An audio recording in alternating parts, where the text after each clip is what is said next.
Samuel capítulo 3. Essa palavra, o Senhor falou comigo: avisa, porque essa palavra eu quero que sirva justamente para esse povo que está aqui. E eu falei assim: tá bom, Senhor, esse aqui, esse aqui. Como assim, Samuel disse? Olha, capítulo 3, no versículo número 3. Vou ler rapidinho. 1 Samuel 3:3. E estando também Samuel já deitado, antes que a lâmpada de Deus se apagasse no templo do Senhor, eis que estava a arca de Deus. O Senhor chamou Samuel e disse: eis-me aqui. E correu Eli e disse: Eli, você que me chamou, Eli? Mas ele disse: não te chamei eu, torna-te deitar-te. E foi e se deitou. E o Senhor tornou a chamar outra vez Samuel. Samuel se levantou e foi Eli. E disse: eis-me aqui, por que tu me chamaste? Mas ele disse: não te chamei eu, filho meu, torna-te deitar-te. Porém Samuel ainda não conhecia o Senhor, e ainda não lhe tinha sido manifestado a palavra do Senhor. O Senhor, pois, tornou a chamar Samuel a terceira vez, e ele se levantou e foi Eli, e disse: eis-me aqui, por que tu me chamas? Então entendeu Eli que o Senhor chamava o mancebo. Pelo que Eli disse a Samuel: vai-te deitar-te, há de ser que se te chamar, disse o quê? Se te chamar, Eli dirás: fala, Senhor, porque teu servo te ouve. Amém? Fecha a mão, olha para cá. Olha só, Israel estava quebrado. Tempo de juízes e amargura naquele lugar. Porque agora o próprio Isaías escreve dizendo que Israel está como uma prostituta.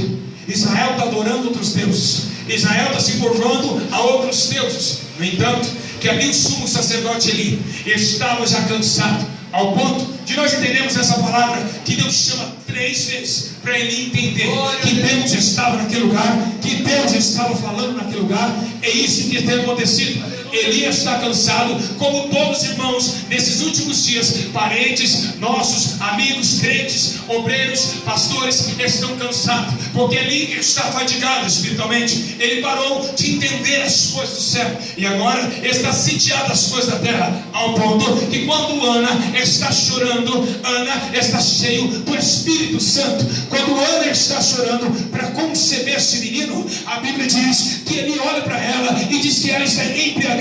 Eli, parece-me que Eli agora tem a visão de que em Atos 2 também a Bíblia diz que o Espírito Santo desce, e aqueles homens dizem que aqueles homens estão sendo Espírito Santo, eles também estão embriagados. Homens terrenos que não compreendem as coisas que vêm de cima, que não compreendem uma oferta, uma adoração de Deus na vida, na carnalidade humana. Quando o homem não entende essas coisas, ele fica cabisbaixo e também derrotado.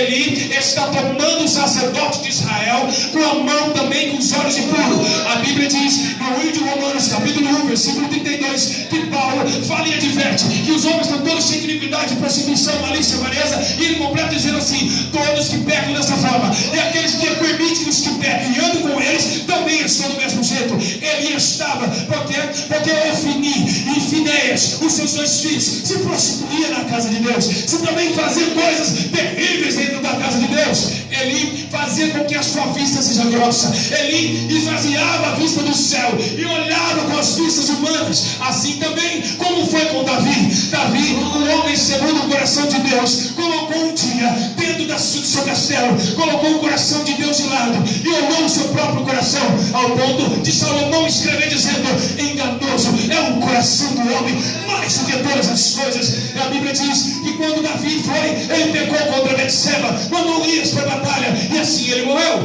Eli estava vivendo estes dias, Eli estava cansado, Eli parou de orar, Eli parou de olhar para o céu. Então o sacerdócio de Israel, o tempo, a telefonia de Deus com a nação prometida, com a nação amada, com o bichinho de Jacó, estava totalmente cancelada, porque Isaías 59 escreve dizendo: eis que Deus não está com a mão encolhida para que possa salvar, e nem com os ouvidos agravados para que possa ouvir. Mas Eli, vocês que estão nessa noite, os seus pecados afasta de vocês de Deus, tem afastado. Eli se afastou de Deus pelos seus erros, porque ali ele estava andando com o erro dos seus filhos. E quantos estão assim nesse dia, nos dias de hoje, vendo seus parentes pecarem e se calarem diante daquela situação? Irmãos, quando a Bíblia diz, olha só isso que tremendo, a palavra de Deus diz que vem os filisteus filisteus guerrear contra Israel.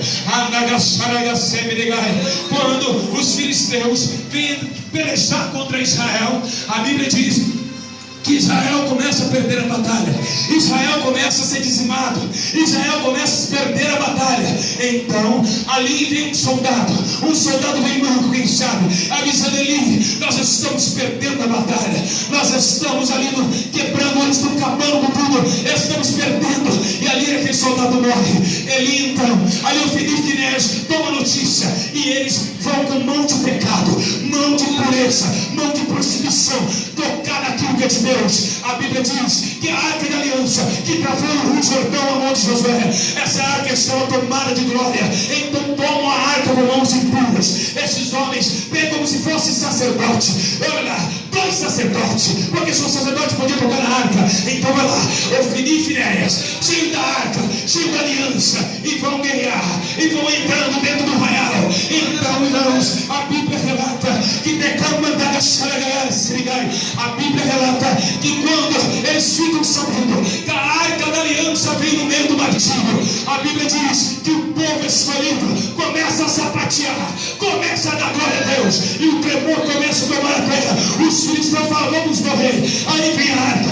Irmãos, a palavra que Deus quer revelar hoje é simplesmente isso. Tinha no meio do arraial o povo escolhido, tinha no meio do arraial 2 homens simbolizando pastores, tinha no meio do arraial a arca, a aliança de Deus. Mas uma coisa interessante, a arca chegou e não teve resultado. Sabe por quê? Porque não tinha Deus. Não adianta igreja, não adianta barulho, não adianta pastor, se Deus não está no meio. Então o fogo está.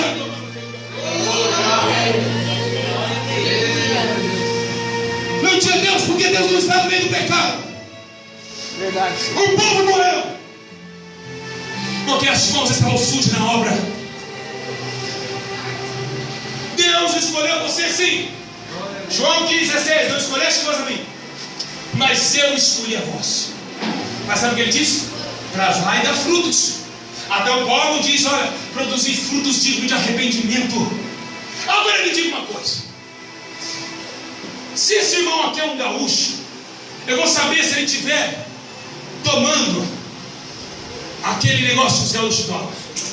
Se ele for uma pessoa que é de outro país, ele vem trajado e vem também com sotaque. Se ele for carioca, ele vem com sotaque carioca. Agora me diga uma coisa: nós não somos do céu, sim ou não? Sim ou não? Sim. Somos ou não somos? Sim. Sim ou não? Sim. Se você é do céu, você carrega as coisas de lá. Você ama. Você é bondoso. Você é misericordioso quando alguém erra com você.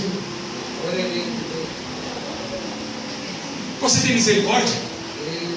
Você tem piedade. E como disse que somos de lá? Paulo falou: vocês não são daqui, somos peregrinos numa terra estrangeira. Ou seja, quando nós aceitamos Jesus, batizamos, já desligou o velho homem aqui, e agora vem imigrantes de uma terra que nós não conhecemos, porque agora o corpo natural